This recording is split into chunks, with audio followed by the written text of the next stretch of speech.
Good to be here. Get to worship together as always, and good to have some people with us that we hadn't seen in a few weeks. Good to have y'all. Miss Judy, glad you're feeling well enough to be here this morning. And, it's just good to be here and get to worship together. Patrick, thank you for leading that song. As y'all will see here on the screen, that is the title of our lesson. So Mark 4, 35 through 41 is where we'll be picking up here in a minute. But I want to start by, telling y'all a dream I had earlier this week that I am hoping is not prophetic. So I don't normally have prophetic dreams, but alas, I did have this dream where I believe, John, you came to me and said this. Maybe some other people, maybe you said it in front of the whole church. I'm not really sure. But apparently, the general consensus among the members here at Eastside was that we had covered enough of Mark. And it was time to move on. That was not me. So maybe it was the other John, I'm not sure. But hopefully that was not a prophetic dream. Hopefully we're not fed up with Mark. But alas, we will be continuing with Mark this morning. And if you are fed up with Mark, you can come and talk with me, and maybe I'll finish it up earlier in 2027. But I don't think we're going to cut it short. Open your Bibles to Mark chapter 4, beginning in verse 35.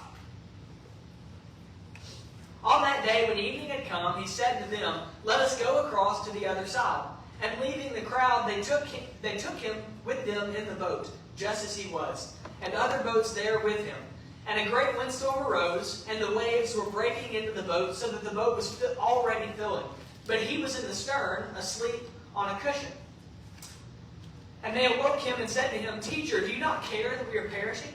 And he awoke and rebuked the wind and said to the sea, "Peace, be still." And the wind ceased, and there was a great calm. He said to them, "Why are you so afraid? Have you still no faith?" And they were filled with great fear and said to one another, "Who then is this, that even the wind and the sea obey him?" So we're pretty familiar with this story, I think. Ray talked about it in Bible class a couple weeks ago, or a couple months ago. So we're pretty familiar with this story, right? Basically, Jesus and the 12, and it seems like more than the 12 because there's multiple boats there. They go out onto the sea. They're crossing the Sea of Galilee, and this great storm rises up. Some translations say a furious squall, right? So like no small storm, and this big storm comes up, and they're out on the sea. Have you ever been out on the water when a storm hits? Yes? Okay, we got some people. The water gets pretty choppy, doesn't it? Yeah? And sometimes a little bit more than choppy. In this instance, right, the water is like crashing over into the boat, like a scene that's very reminiscent of the story of Jonah, right? Where Jonah and the sailors are out at sea, and the water is crashing into the boat, and the boat is starting to sink, and they're scared to death. Well, that's the same scenario, essentially the same scenario we have here with Jesus and the disciples. They're scared to death. In fact, they say, "Hey, we're perishing," right? The word "perishing" there, is no small word for fear. I mean, this is like, or danger, I guess. This is like destruction, death, often accompanied with connotations of judgment. Like we are dying, and God is just watching as it happens. Like that's the feeling here. We are perishing. We're hopeless. There's nothing, no good can come from this. And so then they ask Jesus, "Hey, don't you care that we're perishing?"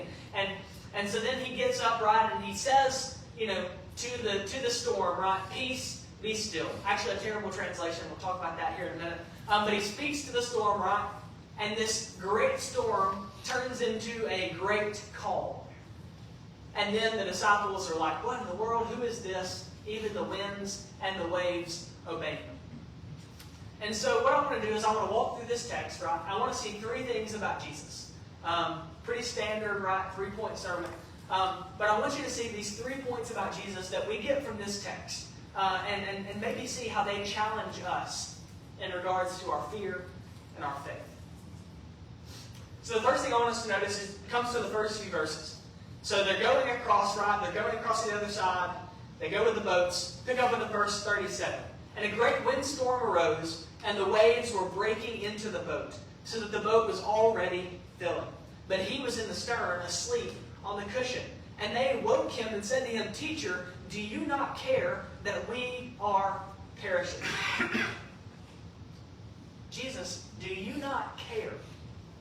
Now the word care there, means exactly what it says, right? It's this idea of concern. That Jesus, being asleep, is what? In their eyes, unconcerned. Now Jesus is unconcerned with the storm, right? He knows that they're fine. He's not worried about the storm. In fact, this idea of sleeping in the storm is an idea from the Old Testament, I believe, that about Yahweh, how Yahweh can sleep in the storm. And it's a different idea, but it's similar, I guess. In Psalm, I think it's 27, the psalmist says something about Yahweh sitting enthroned over the flood, over the waters. And so in the Old Testament, waters is like chaos. The water is like this idea of evil and chaos. And you see this all throughout the wisdom literature, the poetic literature, where you've got the water symbolizing like this chaotic evil that God is the only one who can conquer it. I'm getting ahead of myself. But regardless, right, Jesus is asleep in the stern, unconcerned with the chaotic evil in the water because he's God. Okay, I'm getting ahead of myself. Okay, so Jesus is unconcerned with the storm, and they take this as what? Jesus doesn't care that we're perishing, right? And so the question I want to ask us is, does Jesus care? Now there's an old hymn about this that I don't really know that well, but regardless, the answer to that is yes, right? Jesus does care. They feel in this moment that Jesus doesn't care about them. They feel in this moment that Jesus doesn't care that they're scared. They feel like Jesus is unconcerned with the fact that they feel like they are about to die. Does Jesus care? I want to read from Hebrews chapter 4. And I want to answer that question from Hebrews 4. Does Jesus care? Hebrews 4, beginning in verse 14. Since then we have a great high priest who has passed through the heavens, Jesus, the Son of God. Let us hold fast our confession. For we do not have a high priest who is unable to sympathize with our weaknesses, but one who in every respect has been tempted as we are, yet without sin. Let us then with confidence draw near to the throne of grace, that we may receive mercy and find grace to help in time of need. Does anybody have the King James, perchance? No? Okay. The King James translates that very beautifully, and I love the translation there. It says, we do not have a high priest who is unable to be touched with the feeling of our infirmities. You like that? Touched with the feeling of our infirmities. Like what this is saying here is that Jesus cares. That he understands how we feel. The very fear, the anxiety, the hurt, the pain, the terror, right? That, hey, I'm about to perish. I'm about to die. Jesus feels that. He understands that. He sympathizes with that. Jesus cares. I know it's a simple statement to say that, but I think it's something that we need to remember in our lives. And as we don't need to let it become trite, commonplace. We've got Jesus Cares, here in Selma, right? An organization called Jesus Cares. It might be easy for this to be something that's just so commonplace to us. Oh yeah, Jesus cares. Yeah, I know, I get it. Right? But this is like earth-shaking truth. That our God, our Creator, who dwells not in the physical realm, but in the spiritual realm, He cares about what we go through in this life. That He is touched with the feeling of our infirmities. And so as we think about our faith and our fear, as we feel like we're perishing, right? Sometimes, the water gets real choppy. The storms of life get, a furious squall comes up. Let's remember that Jesus does truly care. Let's remember that He sympathizes with our weaknesses. Whether we're the victim of an injustice, or whether we're going through a difficult illness, or whether there's anxiety about a test or a prognosis, or maybe we've just lost loved ones, or whatever it is, right? There are storms of life. Jesus cares. Master, the tempest is raging. The billows are tossing high. The sky is o'ershadowed with blackness. No shelter or help is nigh. Carest thou not that we perish? How canst thou lie asleep when each moment so madly is threatening a grave in the angry deep? Does Jesus care? Yes. Yes, he does. Let's continue. Verses 39 and 40, I believe. Or just 39. And he awoke and rebuked the wind and said to the sea, Peace, be still. And the wind ceased, and there was a great calm. So this word, peace, or these two words right here, peace, be still. Okay.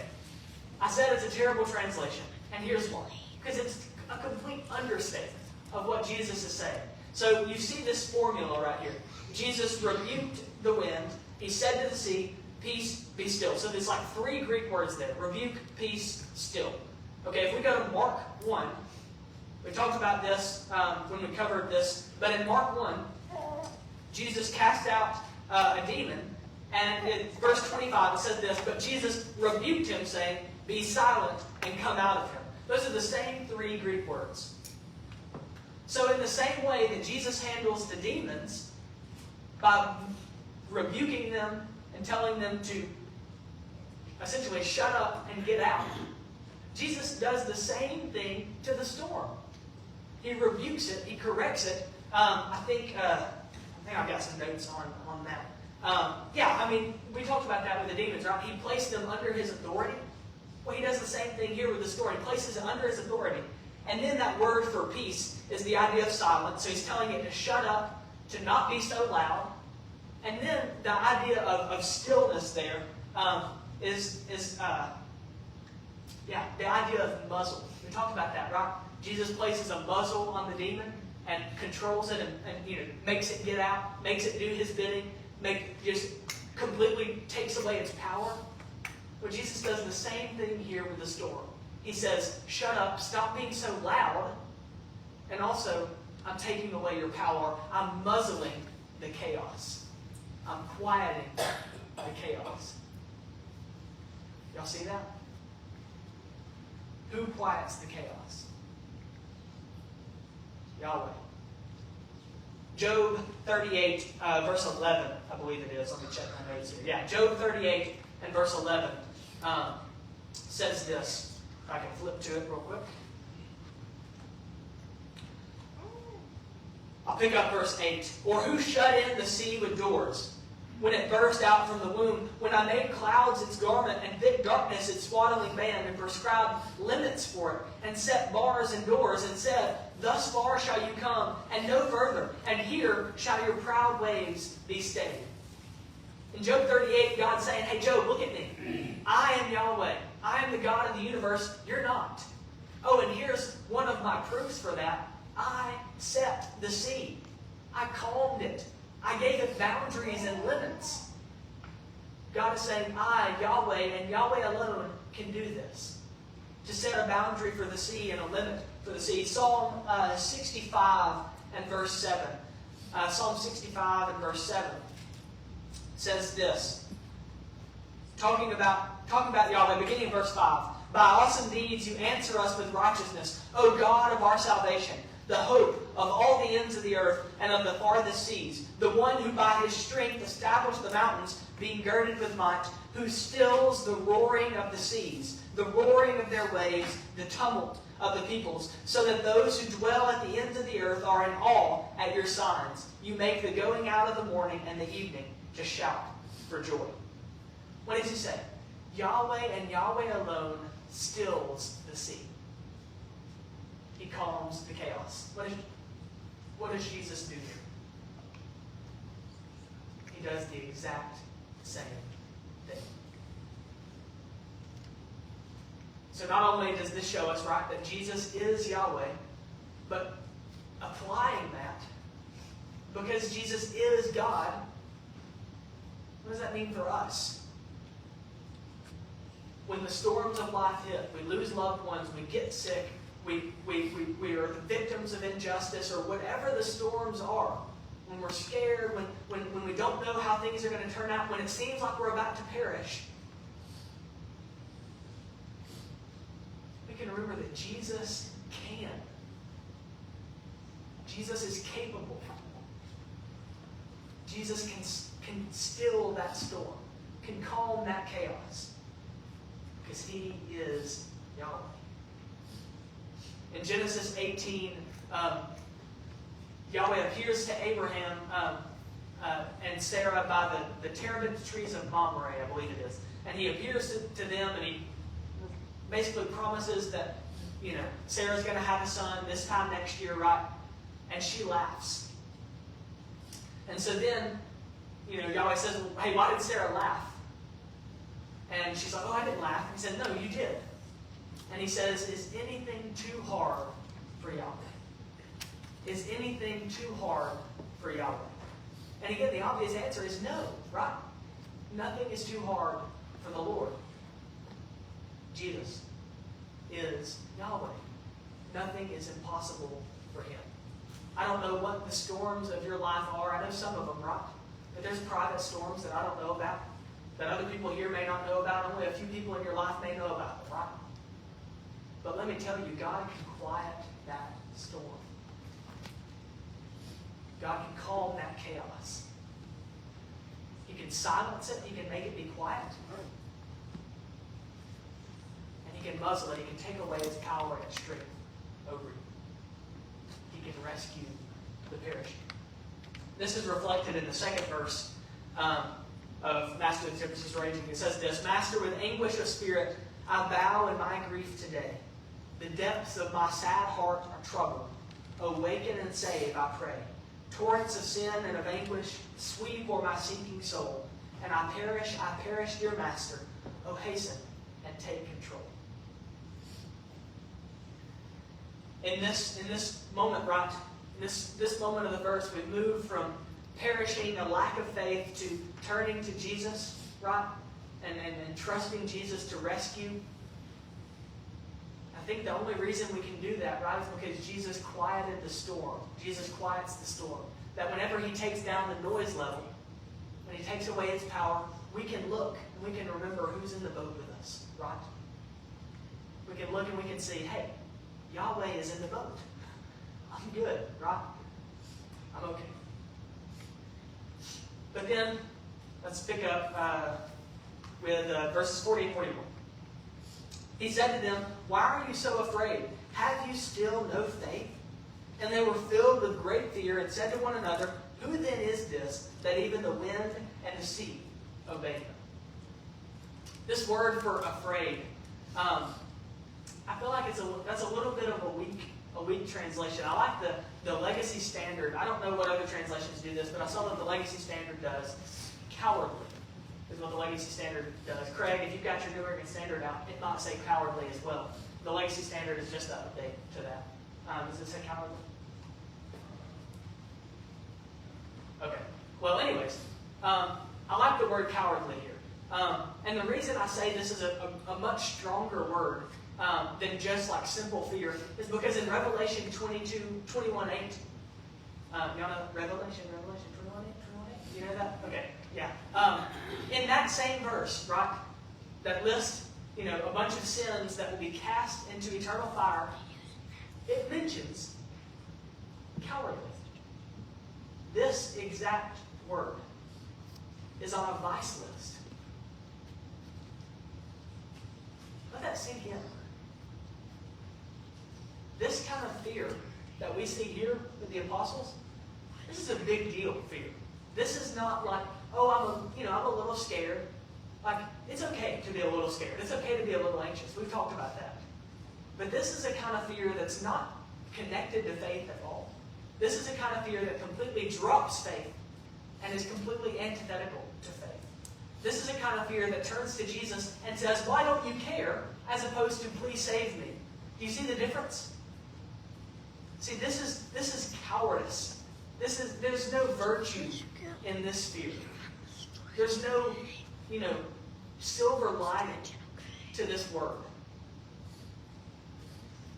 Jesus says, why are you so cowardly? do you still have no faith? Or do you still not have confidence and trust and conviction in my power, in who I am, in my identity? Don't you trust who I am? Why did you turn to me and say, why don't you care?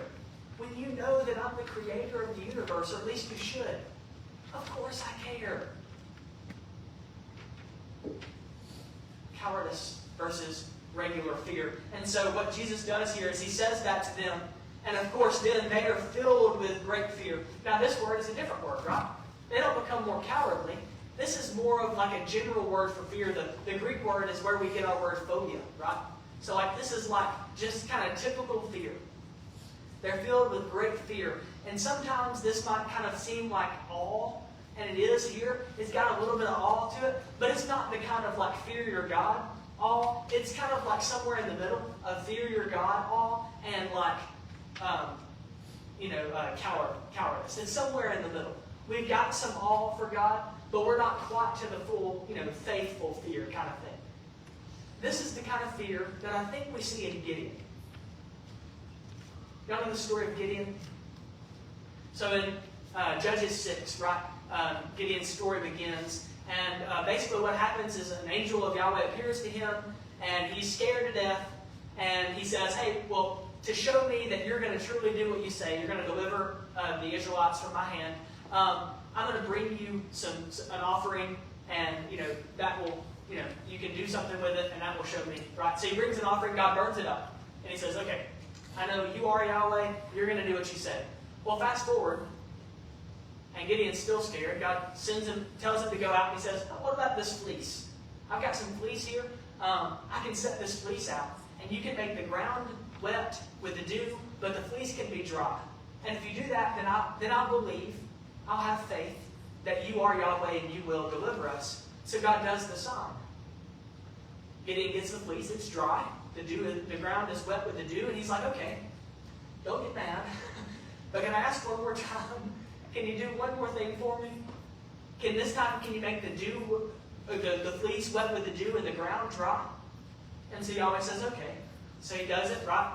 The next morning, Gideon gets up. The fleece is wet with the dew. Brings out, I think, 2 bowlfuls of dew. Soaking wet with dew. The ground completely dry.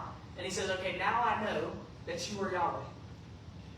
So then God has him whittle down his army, which I'm sure terrified the stew out of Gideon. But he goes on. They're about to go out and face the Midianites. And God tells Gideon, he says, look, I'm about to give them into your hand. You know what to do. I'm about to give them into your hand. But notice this. This is in chapter 7. But if you are still afraid. You see that? God says, but if you are still afraid, I want you to go down into the camp, and I've got something waiting for you. Well, what do you think anxious Gideon does? He goes down into the camp, right? And he sets up somewhere in secret, and he hears 2 soldiers talking. And one of them is relaying a dream that he had the night before, and it was a prophetic dream. And he's relaying a dream about a wheel of cheese, I think, rolling down the hill into the camp of Midian. And the other person says, oh, I know exactly what that dream means. He's got an interpretation. And he says, that's none other than the sword of Gideon, who will surely conquer us this night. What do you think Gideon does? Praise Yahweh. That's what he does. He worships in that moment. Because what has God done with Gideon? Fear, peace. Fear, peace. Fear, peace. Fear, peace. God is not upset when we have fear. God is not angry with us when we have anxiety. But do you notice the difference in Gideon and the disciples in this moment? Gideon, as far as I can tell in the text, didn't turn to God and say, how dare you? Don't you care that we're suffering right now? He said, I'm anxious. Can you give me some peace? Can you strengthen my faith? There's a difference in this faith that turns against Yahweh and a fear that turns against Yahweh and a fear that turns us to Yahweh. And here in this moment, the disciples, right, they were cowardly. They were turned away from God. But because of what God did, He shifted them, right? He carried them along a little bit closer to His peace. He brought them calm in this moment. It's a journey, right? Step at a time. They're not there yet. We're going to keep going in this narrative, and their faith is still not going to be there yet until after Jesus rises from the dead. Until after He appears, back to them, right? That's whenever things will really start to click. But the idea is that God brings us along in our journey of faith to give us peace. He brings us from anxiety and from fear into a life of peace and faith. Master, the tempest is raging. The third verse says this: Master, the terror is over. The elements sweetly rest. Earth's sun and the calm lake is mirrored. And heaven's within my breast. Linger, O blessed Redeemer. Leave me alone no more. And with joy I shall make the blessed harbor and rest on the blissful shore. See, the question I want us to ask ourselves this morning, thinking about this, is will we allow Jesus to move us from cowardice to reverence and awe? Will we allow God to move us from fear that is antithetical to faith to fear that kind of works alongside faith and with faith to draw us closer to our God? Will we remember that Jesus cares, and we will turn to Him and worship Him and come before His throne with boldness and confidence because we know that He is touched with the feeling of our infirmities? Will we remember that when the storms come, when the tempest rages? When the tempest rages, will we remember that Jesus is Yahweh and that He's in the boat with us? And we don't have to focus on the storm that's outside. We can focus on the storm calmer that's inside. Will we do that? Will we remember that Jesus is capable of calming the storm? And will we allow Jesus to not just calm the storm, but to calm us? To bring us step by step into a life of peace. A life that is lived in faith, without anxiety and without fear and without cowardice, in reverent awe and love and joy because of His mercy and grace in bringing us along this journey. Will we allow God to do that for us? Recognize that Jesus cares. Turn to Him. Allow Him to give you peace. And allow Him step by step to bring you into a new life of peace. That's my challenge to us this morning. I know you're going through a lot. I know it's not easy. But together, we can band together. We can strengthen one another. We can lift one another up. And we can have peace. It's available to us. Because Jesus cares. Because Jesus can. And because Jesus calms. I know, I got carried away with the C's, but don't worry about it, right? We serve an amazing God. When the tempest rages, let's turn to Him. Let's pray. God, thank You for this morning, this opportunity to worship You, to remember Your incredible peace that You provide us because of Your incredible power, because of Your incredible mercy, because of Your transformative grace. I pray that You will help us to remember that You care and to turn to You for salvation. Help us remember that You're capable of saving us and that we can put our faith in You, that we don't have to be cowardly, but even when we're scared, God, we can still have faith in You because we trust You and we're confident in who You are. And I pray that with each act of mercy and grace with our fear, that You will move us closer and closer to You towards a life of peace. Transform us and be with us, God, and help us to be pleasing in Your sight and to carry out the mission in this world. Pray these things in Christ's name. Amen. If you have a need this morning, maybe you're really struggling, the tempest is raging, and you want prayers, we would love to pray over you this morning. Maybe the spiritual tempest is raging, and you feel like you're drowning in sin and you need a Savior. Well, hey, that's why this text is here, right? Because the disciples felt like they were drowning in the water, and Jesus was able to save them from that. If you're drowning in sin, Jesus can save you. And we want to offer that opportunity this morning as we stand and sing.